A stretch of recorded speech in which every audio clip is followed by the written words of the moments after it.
Merci d'être avec nous pour votre émission spéciale élection municipale tous les jeudis soirs en direct sur BFM Grand Lille. C'est Lille Politique. Les candidats à la mairie de Lille défilent pour terminer ce rendez-vous hebdomadaire à 3 jours du premier tour dans une actualité tout de même chargée, un peu particulière. Nous accueillons Violette Spilbout, la candidate tête de liste de La République En Marche. Bonsoir. Bonsoir.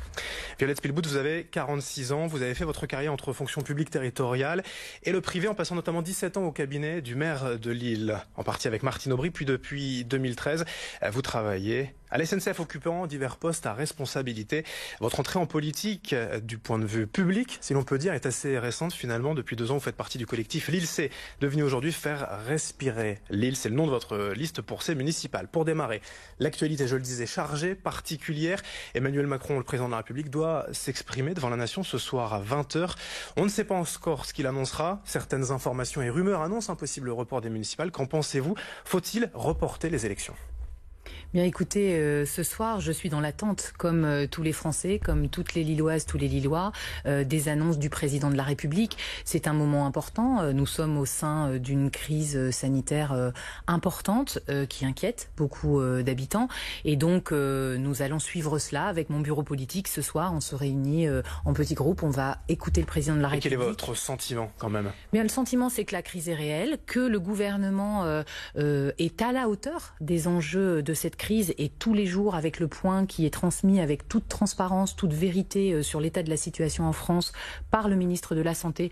Je pense que les Français et les Lillois voient que le sujet est pris en main. Après, on est toujours le jour, on attend des nouvelles. Mais et oui, on va devoir s'adapter. Le report des municipales selon vous? Mais ça, oui, je ne suis pas devin, donc bien sûr, nous allons nous conformer aux décisions qui seront prises et nous allons prendre les dispositions.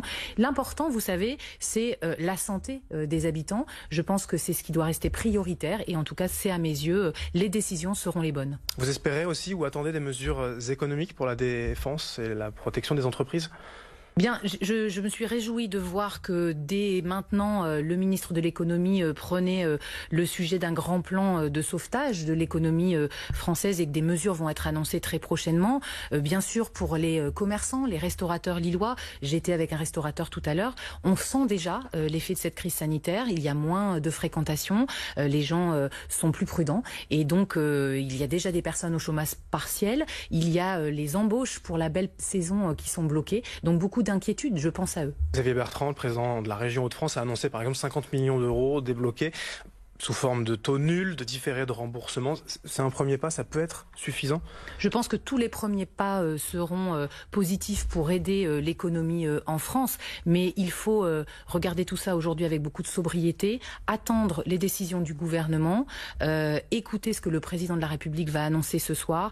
Il ne faut pas faire la surenchère des annonces en ce moment. On sait que la situation est assez grave. Pour vous, quand même, le report des municipales, ce serait une mauvaise chose pour votre campagne? Ce serait un coup dur? Bien sûr, un coup dur pour l'ensemble des candidats, auxquels je pense également, et notamment les nouveaux candidats comme moi, puisque nous avions un objectif sur le 15 et 22 mars. Nous avons une dynamique très positive à faire respirer Lille qui est engagée, et forcément, nous étions dans les derniers jours de cette course, avec une très forte présence sur le terrain. S'il y avait un report des municipales, ça changerait la dynamique, il va falloir s'adapter. Aujourd'hui, vous conduisez donc la liste La République En Marche, mais on ne voit pas beaucoup le logo du parti présidentiel. Vous le cachez, vous n'assumez pas ce soutien. C'est difficile d'être de La République En Marche dans cette campagne depuis plusieurs mois? Alors sur l'ensemble de mes documents imprimés, que ce soit les affiches, les programmes, la liste, les logos de l'ensemble des partenaires politiques que nous avons au sein de Faire respirer Lille sont représentés. La République En Marche, je suis fière. C'est pas en pleine une quand même, ce n'est pas c'est dans une bande de logos tout à fait assumée et je ne m'en cache jamais. Donc La République En Marche par laquelle je suis investie, mais aussi le MoDem, l'UDI, le Mouvement radical, social et libéral, et puis les sociodémocrates lillois, ces anciens du Parti socialiste qui étaient aux côtés de Martine Aubry pour une grande partie pendant plusieurs années et qui ont décidé avec courage de choisir la force de leurs convictions pour aller rejoindre Faire respirer Lille. Ce n'est pas un appui aujourd'hui d'être soutenu ou officiellement La République En Marche? Si, c'est un appui parce qu'avoir la confiance de la majorité présidentielle, du président de la République, avoir les échanges sur le fond des projets avec des ministres, je pense pense par exemple à l'emploi et à ce qu'on peut faire au niveau local pour rendre plus efficace la collaboration entre Pôle emploi, mission locale, école de la deuxième chance, par exemple. On en a parlé avec Muriel Pénicaud. Je pense à l'écologie, je pense à plein d'autres sujets sur lesquels nous discutons avec l'État. Et c'est important pour un maire demain d'avoir des relations saines et positives qui vont permettre d'aller notamment chercher des financements au niveau de l'État. Et j'y compte beaucoup. Il y a quand même une défiance aujourd'hui des citoyens d'un grand nombre de Français envers le parti présidentiel. Il y a un climat social extrêmement tendu, je ne vais pas le nier. Après, vous savez, il y a surtout des groupes de perturbateurs extrémistes qui utilisent des méthodes qui empêchent aujourd'hui le débat démocratique. Et la majorité silencieuse, elle est là. Moi, je la vois tous les jours quand je suis en porte-à-porte avec mon équipe. On est très bien accueillis par les Lillois. On a beaucoup d'attentes sur le projet. Qu'est-ce que vous dites, les Lillois, sur l'utilisation du 49.3, par exemple? Ça, c'est un mauvais point, c'est mal vu ou pas? Les Lillois, vous savez, ils sont habitués à avoir un maire de Lille qui passe son temps à faire des reproches sur le gouvernement plutôt qu'à parler aux Lillois. Donc moi, ce que j'ai envie de dire aux Lillois aujourd'hui, c'est vous avez un maire qui en permanence impose les sujets comme les rythmes éducatifs en 2014, comme le plan de circulation en 2016 qui a beaucoup fait souffrir les Lillois, comme récemment le plan pour Saint-Sauveur avec beaucoup de logements et une piscine olympique. Eh bien les Lillois, ils ont envie qu'on leur parle de Lille et ils n'ont pas envie qu'on leur impose des choses, mais ils ont envie d'être écoutés. Alors ils n'ont pas envie qu'on leur impose, la réforme des retraites a été imposée. Ce n'est pas un mauvais point pour votre campagne? La réforme des retraites, c'est une réforme qui est une vraie réforme de justice sociale, qui était prévue dans le programme du président de la République, qui a été élu démocratiquement. Et la manière de le faire interroge. Donc aujourd'hui, le 49.3 est un outil constitutionnel qui permet aussi de nourrir l'avancement des lois qui sont prévues, la transformation de la France. Moi, je suis très fière d'être investie par La République En Marche. Je le reste, vous ne me ferez pas dire autre chose. Et je m'occupe des Lilloises et des Lillois. Je ne passe pas mon temps à vouloir occuper la presse par des déclarations nationales. Absolument pas. D'accord. Le sondage du jour. Si vous le voulez bien, Violette Spielbout, après un premier sondage, un troisième sondage qui donne une troisième fois Martine Aubry en tête, c'est un sondage Opinionway, commandé notamment par le candidat des Républicains, Marc-Philippe Daubresse. Pour vous, les chiffres ne sont pas très bons, si vous me permettez. 13%, c'est loin des objectifs? Vous savez, les sondages se succèdent et ne se ressemblent pas. On voit qu'il y a beaucoup de variances entre les différents chiffres, entre les différents candidats. En tout cas, il y a une chose qui est sûre dans ces sondages qui se sont succédés, c'est que vous êtes troisième à chaque fois. Voilà, pour l'instant, je suis troisième. J'ai une dynamique complètement nouvelle autour de ma campagne Faire respirer Lille. C'est pour la première fois que je suis candidate. Les deux personnes dont vous parlez, Martine Aubry et Stéphane Bally, gouvernent ensemble depuis plus de 20 ans. C'est une majorité socialiste Europe Écologie Les Verts qui joue à beaucoup de petits jeux entre amis avec un feuilleton qui se répète avant chaque municipal où on fait semblant de ne pas être d'accord. Moi aujourd'hui j'ai clairement la dynamique de mon côté. J'avais une notoriété très faible il y a 1 an et demi en rentrant en campagne. Aujourd'hui les Lillois me connaissent, ils connaissent le sérieux et la compétence de mon équipe et donc très clairement dans des sondages qu'on regarde c'est la dynamique. Elle est de mon côté et donc j'ai créé l'espoir dans ces sondages. Le soir du premier tour je créerai la surprise. Ça suffira certainement pour passer effectivement au second tour. Il vous faudra une alliance, peut-être, pour être élu. Ce sera avec qui? Vous y pensez déjà? Stéphane Bally ou Marc-Philippe Daubresse? Tout candidat responsable réfléchit à ces sujets-là.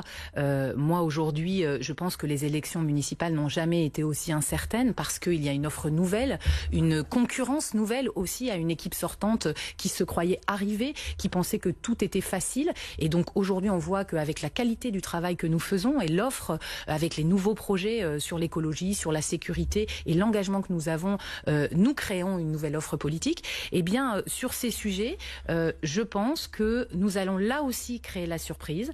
Nous allons là aussi avoir... Stéphane Bally ou Marc-Philippe Daubresse, vous avez déjà une idée? Nous allons avoir des négociations, je pense, non pas comme les ont faites les anciens partis entre eux, des basses manœuvres politiciennes, mais nous allons avoir des négociations sur le projet. Nous avons des convergences avec Stéphane Bally sur les sujets de l'écologie, de la mobilité. Nous avons des convergences avec Marc-Philippe Daubresse sur la sécurité. Je pense qu'en politique, tout est possible, mais il faut rester fidèle à ses valeurs. Moi, j'ai mes convictions. Mes convictions, c'est qu'on est dans une ville où il y a des gros problèmes de vivre ensemble, où les quartiers se sentent abandonnés, trahis même par la majorité sortante, et puis où on a l'urgence climatique. Il va falloir que, s'il y a alliance, nous soyons convergents vers une nouvelle vision pour Lille.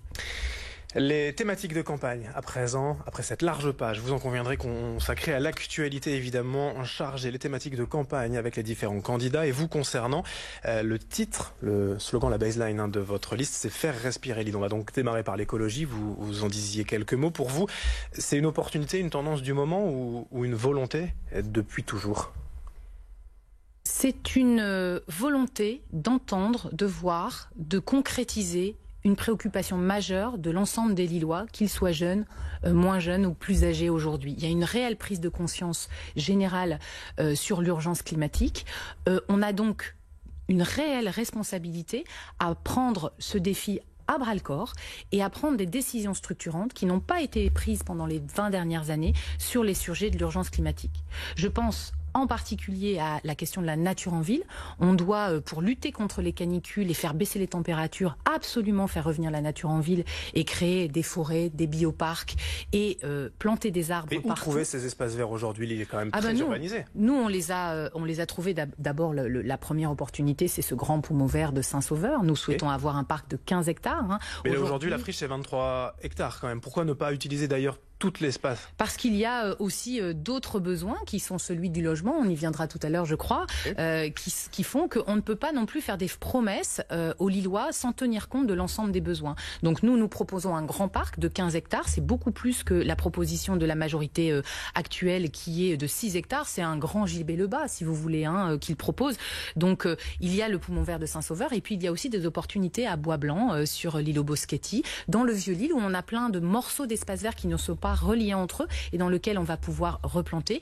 Et puis à l'Homme, on a un parc urbain qui est insuffisamment connu, insuffisamment aménagé et là aussi on a une vraie opportunité pour mettre plus de nature et d'éducation à la nature pour nos enfants.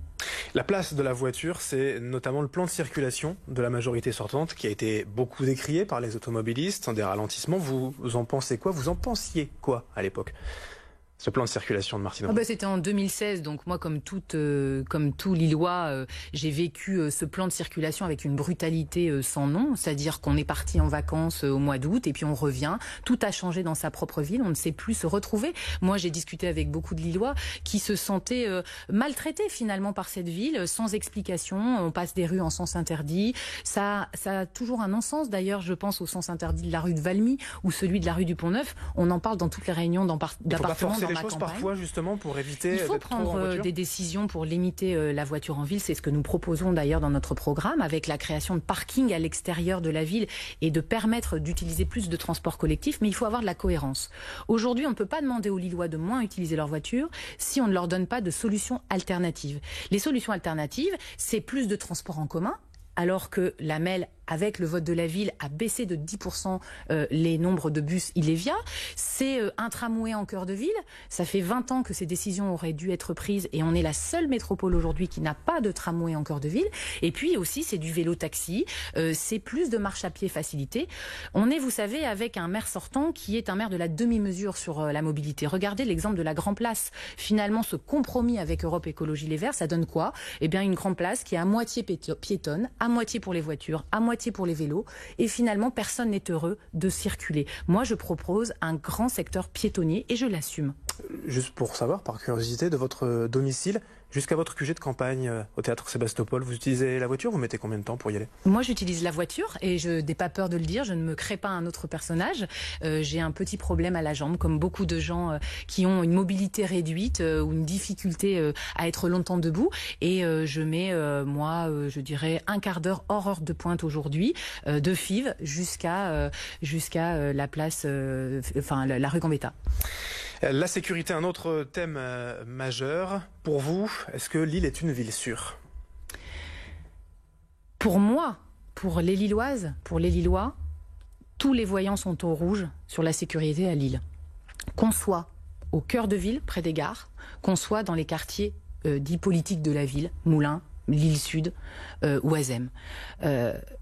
Tous les voyants plus sont de au rouge. policiers, plus Tous les d'armes, voyants sont plus au de rouge caméras. parce que les chiffres explosent à Lille. Et ce qui est important de dire ici aux Lillois, c'est que les chiffres explosent avec plus 50% de cambriolage, plus 50% de vols dans les voitures, plus 100% d'agressions sexuelles à Lille même, alors qu'à Roubaix, Tourcoing et sur l'ensemble de la Melle, ils diminuent.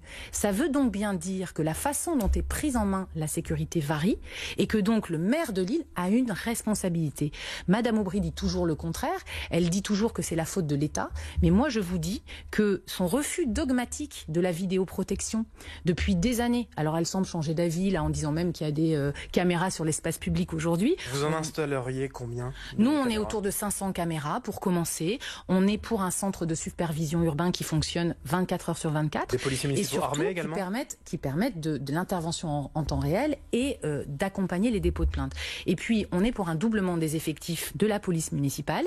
Lille est sous-dotée. On est doté comme la ville de Tours qui ne fait que 140 000 habitants avec moins de 100 policiers municipaux sur le terrain. Et puis, environ 5 à 8 policiers municipaux quand tout va bien la nuit. Pour une grande ville comme Lille, c'est totalement inacceptable. Donc, nous voulons le doublement des policiers municipaux avec une brigade de la tranquillité publique qui travaillera surtout en fin de journée, au moment où les Lillois sortent de l'école pour les plus jeunes, sortent du travail, donc entre 16h et 2h du matin et pour les sorties nocturnes également. La police montée également, vous avez évoqué. C'est efficace, ça? C'est pas juste pour faire joli? Alors ça, on a été regardé, discuté, travaillé avec les directeurs de police municipale qui sont en train de la mettre en œuvre, comme à Valenciennes par exemple. Et on a travaillé aussi avec les policiers nationaux, puisqu'il y a une police montée disponible à Lille qui intervient de temps en temps. La police montée, ça a une vraie efficacité dans la rapidité d'intervention et surtout, ça a un rapport très positif des agents qui œuvrent pour la sécurité et la tranquillité publique avec le public, les jeunes. Pas plus cher? C'est un coût supplémentaire et c'est pour ça que nous réfléchissons à la mutualisation avec la police nationale et également avec les équipements qui sont au cœur de la citadelle de l'armée. Vous savez, il y a des écuries, il y a tout ce qu'il faut pour aujourd'hui pouvoir accueillir une police montée. Nous discutons avec eux. Alors le financement de ces mesures, Violette Spilbout, c'est la page fiscalité. L'argent, vous le trouvez où? Auprès des entreprises? Pas auprès des impôts, je crois. Nous avons très clairement annoncé qu'il n'y aurait pas d'augmentation d'impôts de la taxe foncière, des autres taxes à Lille pour les Lillois. C'est un choix courageux, mais un choix raisonnable aussi parce que nous avons regardé l'état des finances de la ville. Et il est très clair qu'aujourd'hui, on a une ville qui investit insuffisamment. C'était pour réduire sa dette et pour avoir des indicateurs qui soient moins au rouge qu'il y a quelques années. Donc c'est une bonne chose aujourd'hui. Mais par contre, une ville qui investit moins, ça veut dire qu'elle a son patrimoine qui est mal entretenu. On va devoir réinvestir et donc on va devoir avoir une gestion de la dette beaucoup plus dynamique pour permettre que notre patrimoine, nos cantines, nos salles de sport soient remises en état parce qu'on a une politique finalement avec beaucoup de grands équipements et peu d'attention dans les quartiers aux équipements qui sont là pour les plus fragiles, pour ceux qui ont besoin de loisirs au quotidien. Vous souhaitez aussi diminuer les dépenses de fonctionnement, ça veut dire moins d'agents municipaux, vendre des bâtiments publics également? Alors, on veut maintenir le nombre d'agents municipaux, donc ça c'est très clair également. Par contre, on veut faire des économies sur le train de vie de la mairie. On a regardé les dépenses, on pense que sur la politique achat, on peut économiser 10 millions d'euros sur les 3 premières années. On veut aussi réduire le gaspillage. Vous savez, dans les cantines lilloises, il y a 30 à 40% de la nourriture qui est jetée chaque jour. Donc oui, quand on regarde ce qui se fait ailleurs dans d'autres cantines, on peut réduire le gaspillage, on peut faire en sorte d'identifier avec le comité anti-gaspillage que nous allons faire avec les habitants, les élus et les agents, d'identifier les endroits où on gaspille par exemple de la lumière, de l'éclairage, de l'énergie pour les véhicules. Ce sont des économies à la marge du gaspillage. Ah non, on a regardé, on a chiffré ça parce que j'ai une équipe autour de moi de personnes qui travaillent dans les finances publiques, dans les finances privées. Quelquefois, ce travail collectif, il permet d'avoir de nouvelles idées. Vous savez, l'important aussi, c'est de ne pas avoir une mairie isolée, refermée sur elle-même comme elle est aujourd'hui, et d'avoir un maire qui sait tout à la place des autres. Nous, quand on regarde ça, avec un œil critique, eh bien, on trouve des poches d'économie et on sera capable... Vendre des bâtiments publics, par exemple, ce sont lesquels? Vous avez déjà des idées?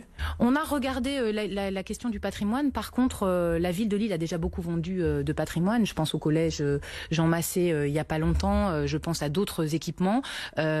Il est très difficile aujourd'hui d'avoir accès en transparence à l'ensemble de l'état du patrimoine lillois, comme à d'autres données. C'est aussi un engagement que je prends, celui d'avoir beaucoup plus de données en open data, de la transparence sur l'état des finances de la ville et le patrimoine lillois. Je nommerai d'ailleurs un adjoint à la transparence et à l'évaluation des politiques publiques. Vous évoquiez il y a un instant les cantines. Vous souhaitez la cantine gratuite pour tous. On le sait, la plupart des foyers modestes aujourd'hui payent peu ou ne payent pas finalement la cantine. Vos détracteurs annoncent finalement une mesure pour les plus riches, pour les plus aisés.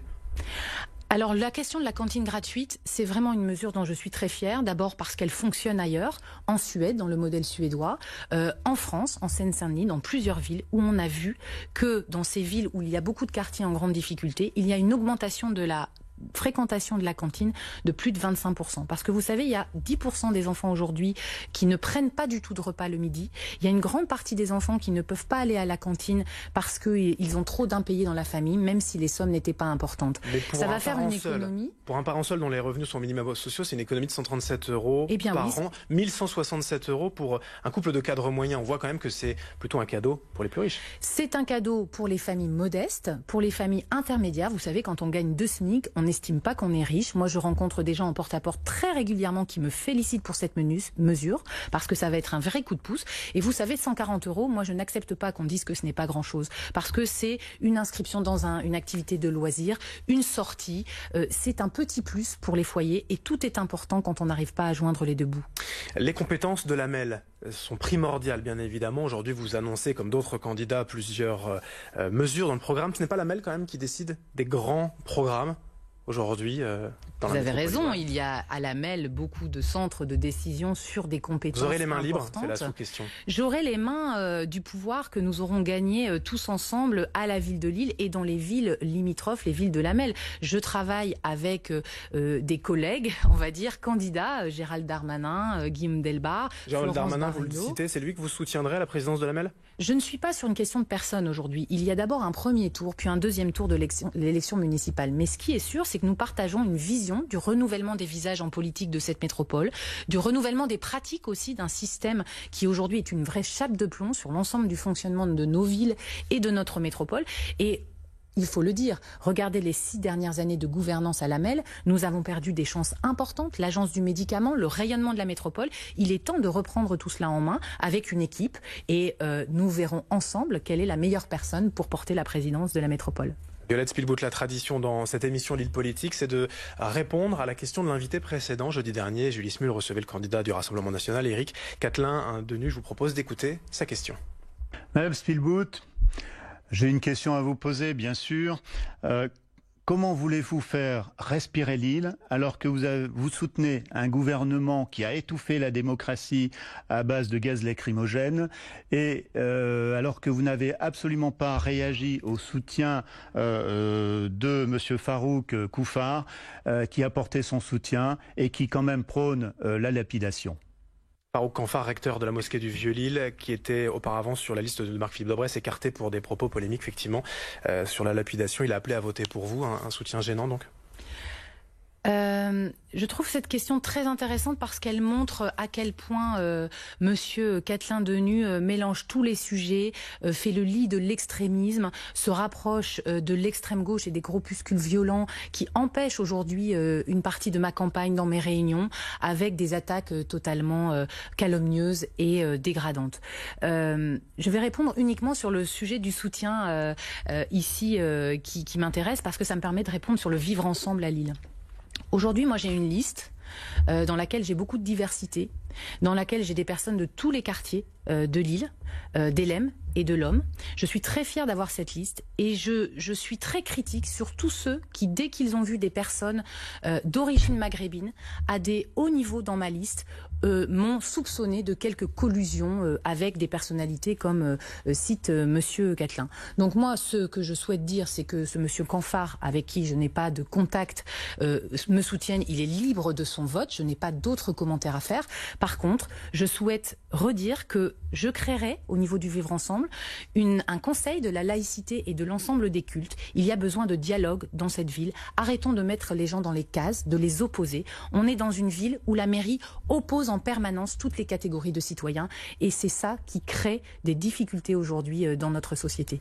Il nous reste peu de temps, 1 minute si j'ose dire. Je vous propose, Violette Spielbout, de regarder la caméra ici. Vous avez 1 minute pour convaincre les Lillois et les Lilloises de voter pour vous ce dimanche. Eh bien, j'avais préparé effectivement un message aux Lilloises et aux Lillois pour le 15 et 22 mars prochain. Mais ce soir, je vais changer puisque nous attendons l'allocution du président de la République, un message important au moment d'une crise sanitaire importante également. Donc, je vais plutôt exprimer un message de soutien à toutes les Lilloises et les Lillois. Je pense à nos jeunes qui s'inquiètent, nos enfants, aux personnes âgées, notamment en EHPAD, qui ne vont plus avoir de visite pendant quelques temps. Je pense aussi à ceux qui sont mis en chômage partiel dans le domaine de l'événementiel, de la culture, du sport, de la restauration, à nos commerçants, à tous ceux qui voient leur chiffre d'affaires s'effondrer et qui s'inquiètent également. Je pense à tous les personnels de santé. On a eu une nouvelle tout à l'heure au CHR. Le CHR, c'est un grand employeur lillois. C'est là aussi le CHR que seront soignés les malades dans cette crise. Donc c'est un message de solidarité, de vivre ensemble et de sobriété au moment de cette crise. Merci Violette Spielbout pour avoir passé ces 25 minutes en notre compagnie. Lille Politique, 18h30, 19h, l'émission politique de BFM Grand Lille. Merci encore. Merci de nous avoir suivi. L'information continue bien évidemment dans un instant, le journal à 19h avec toute l'information locale, régionale, vos prévisions météo et l'infotrafic ce soir en direct et en temps réel. Merci de votre fidélité. L'information continue sur BFM Grand Lille.